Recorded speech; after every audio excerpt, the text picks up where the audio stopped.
YouTuber. இப்போ நம்ம பெரம்பலூர் இருக்க தனலட்சுமி ஹாஸ்பிட்டலுக்கு தான் வந்திருக்கோம். தனலட்சுமி சீனிவாசன் என்ற ஹாஸ்பிட்டலுக்கு தான் வந்திருக்கோம். இப்போ இதில் வந்து எங்கள் அம்மாச்சி அட்மிட் பண்ணியிருக்கோம். அதனால் வந்திருக்கோம். பாருங்கள் பஸ்ஸு, இதெல்லாம் பஸ்ஸு பாருங்கள், எவ்வளோ பஸ்ஸு. மஞ்சள் கலரு, அது வெள்ளை பஸ்ஸு, மஞ்சள் பஸ்ஸு. பாருங்க, இதுதான் ஹாஸ்பிட்டல். அழகாக இருக்குது இல்லை ஹாஸ்பிட்டல். இது என்னன்னு தெரியல. இப்போ நம்ம அங்கே தான் வருவாங்க. பார்த்தீங்களா எவ்வளோ சுற்றி முற்றி மரங்கள்லாம் இருக்குன்னு. நாங்கள்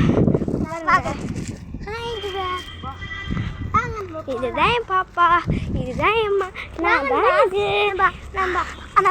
நம்ம ஆஸ்பத்திரிக்கு போகலாம் வாங்க. என் பின்னாடி ஃபாலோ பண்ணுங்க. பார்த்தீங்களா அழகாக சின்ன. இங்கே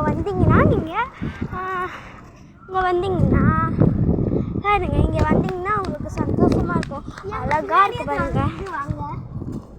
பார்த்தீங்களா எவ்வளோ அழகாக இருக்குது. மரங்கள் இருக்குது, இந்த மாதிரி பூச்செடியெலாம் இருக்குது. பார்த்தீங்களா எவ்வளோ கார்கள் தான் நிறையா இருக்குது. பார்த்தீங்களா காரு. இப்போ நம்ம இந்த வழியில் போகணுமா? பார்த்தீங்களா அதுங்க வண்டிலாம் போகுது. அதுங்க இப்போ ஹாஸ்பிட்டலுக்குள்ளே போகிறோம். அங்கே இருக்குதாங்க இது ஹாஸ்பிட்டல். இது வேறு ஏதோ ஹாஸ்பிட்டல் அதுக்கு வாங்க.